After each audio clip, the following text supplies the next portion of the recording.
So, isang mapagpalang umaga po sa ating lahat. Ngayon po ay dadako po tayo sa ating devotion sa umaga ito. Na ang topic po natin is overflow pa rin po. Ang title po natin sa umagang ito, Nag-uumapaw na kapayapaan. So ngayon po, babasahin po natin, kung meron po kayong mga Biblia, basahin po natin sa John 14:27 po. Kapayapaan ang iniwan ko sa inyo. Ang aking kapayapaan ay ibinibigay ko sa inyo. Hindi ito katulad ng kapayapaang ibinibigay ng mundo. Huwag mapagabag ang inyong kalooban at huwag kayong matakot. So, even dito po, sinasabi ko dito na ang kapayapaang inaalok po ng Panginoon Yesus sa atin ay kakaiba at katangi-tangi. So, ito po yung kapayapaang nag-aalis po ng takot at nagbibigay po ng kapanatagan sa ating puso.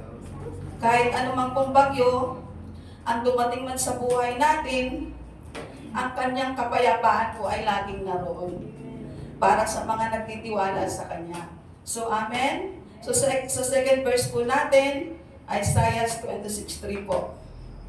Binigyan mo ng lubos na kapayapaan ang mga may matatag na panindigan at sa'yo'y nagtitiwala. Amen. So, kapag po ang isip po natin ay nakatuon po sa Diyos, ay lubos po tayong nagtitiwala sa Kanya. Binibigyan niya po tayo ng tunay na kapayapaan. Ang kapayapaang ito po ay hindi nakabase sa ating sitwasyon, kundi sa tiwala po natin sa Kanyang kabutihan at kapangyarihan. Habang nananatili po tayong matatag na mananampalataya, ang Kanyang kapayapaan po ang siyang nagbabantay sa ating puso at isipan. So, amen. So, sa pangatlong verse po natin, John 16:33 po. Sinabi ko ito sa inyo upang sa inyong pakikipag-isa, sa akin ay magkaroon kayo ng kapayapaan. Magdaranas kayo ng kapighatian sa sanlibutan ito. Ngunit tibayan ninyo ang inyong loob na pagtagumpayan ko na ang sanlibutan. So, amen. So, puno po tayo ng pagsubok sa buhay.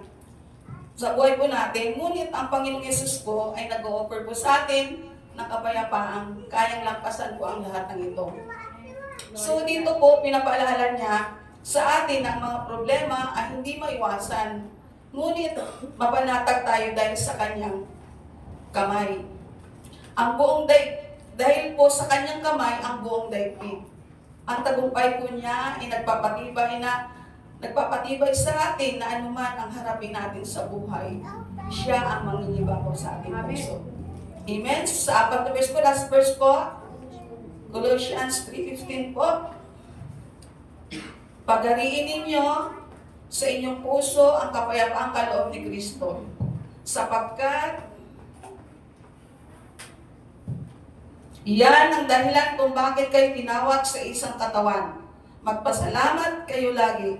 So, amen. Dito po bilang mga miyembro po ng katawan ni Kristo, tinawag po tayo na hayaan po natin na siya ang mamahala ng kanyang kapayapaan sa ating puso.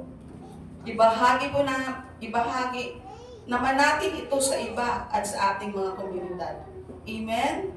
So sa ating buhay po, ang kapayapaan ay isang mahalagang kaloob mula sa Diyos na maaaring umapaw sa ating buhay. Sa mundong ito na puno ng kaguluhan, ang kanyang kapayapaan ay nagdudulot ng katahimikan at katiyakan sa ating buhay. Kapag po ito nakasumpong ng kapahingahan sa Kanya, maaari po tayong maging daluyan ng kapayapaan na pwede natin ibahagi ang mga kaloob na ito sa iba na nakapalibot sa atin. So kapag po nag-uumapaw ang ating puso sa Kanyang kapayapaan, positibo po na maapektuhan natin ang mga tao na nahaharap sa mga hamon na walang katiyakan. So, amen? So, mahalagang hanapin po natin ng tuloy-tuloy ang Kanyang kapayapaan. Na tutulutan tayong mapuspos nito para umapaw ang kapayapaan na ito at maramdaman din ng iba at sa ating mga komunidad. So, yun lamang po.